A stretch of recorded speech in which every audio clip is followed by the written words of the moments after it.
Hi అండి, welcome to Jhansi అభిరుచులు. నేను మీ ఝాన్సీ. ఈరోజు వీడియోలో 2 స్పూన్ల ఆయిల్తోనే ఫిష్ ఫ్రై ఎలా తయారు చేసుకోవాలో ఈ వీడియోలో చూపిస్తాను.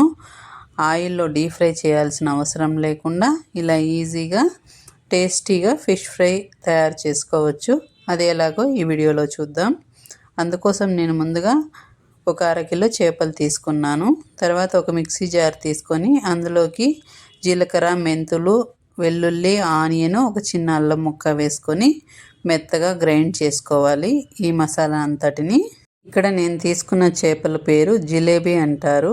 ఇవి చిన్న సైజులో ఉండడం వల్ల నేను చేపను అలాగే తీసుకుంటున్నాను.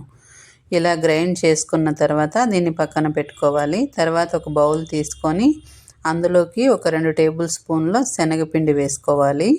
అలాగే 1 స్పూన్ కార్న్ఫ్లోర్ వేసుకుంటే క్రిస్పీనెస్ వస్తుంది. అలాగే సాల్ట్, రుచికి తగినంత కారం, ధనియాల పొడి, జీరా పౌడర్, అలాగే ఒక నిమ్మకాయను కట్ చేసుకొని రసం పిండుకోవాలి.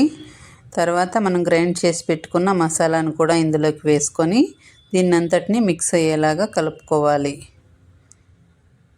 ఇలా బాగా మిక్స్ చేసుకొని తర్వాత అందులో 1 స్పూన్ పసుపు వేసుకొని కూడా కలుపుకోవాలి.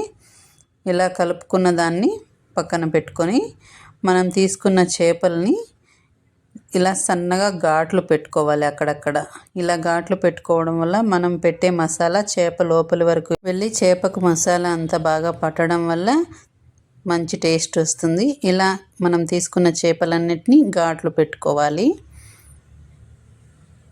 తర్వాత మనం కలిపి పెట్టుకున్న మసాలా ఉంది కదా, అందులోకి ఈ చేప ముక్కలన్నిటినీ వేసుకొని వీటంతటికి మసాలా పట్టేటట్లుగా అన్నిటికీ స్ప్రెడ్ చేసుకోవాలి.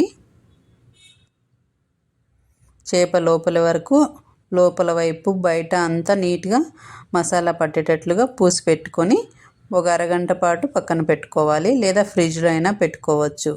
తర్వాత ఒక ప్యాన్ తీసుకొని అందులో ఒక 2 టేబుల్ స్పూన్ల ఆయిల్ వేసుకోవాలి. మనం రెడీ చేసి పెట్టుకున్న ఈ ఫిష్ని ఇందులో పెట్టుకోవాలి. మరి ఎక్కువ పెట్టుకోకుండా ప్యాన్లో పట్టేంత మాత్రమే పెట్టుకొని దీనిపైన మూత మూసి ఉంచి ఒక 10 నిమిషాలు లో ఫ్లేమ్లో ఉడకనివ్వాలి. ఇలా 10 నిమిషాల తర్వాత ఇవి టర్న్ చేసుకోవాలి.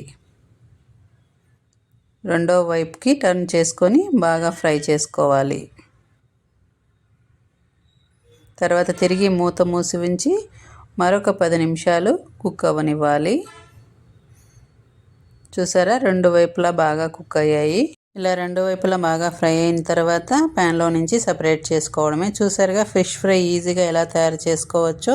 మీరు కూడా ఇలా ఒకసారి ట్రై చేయండి, చాలా బాగుంటుంది.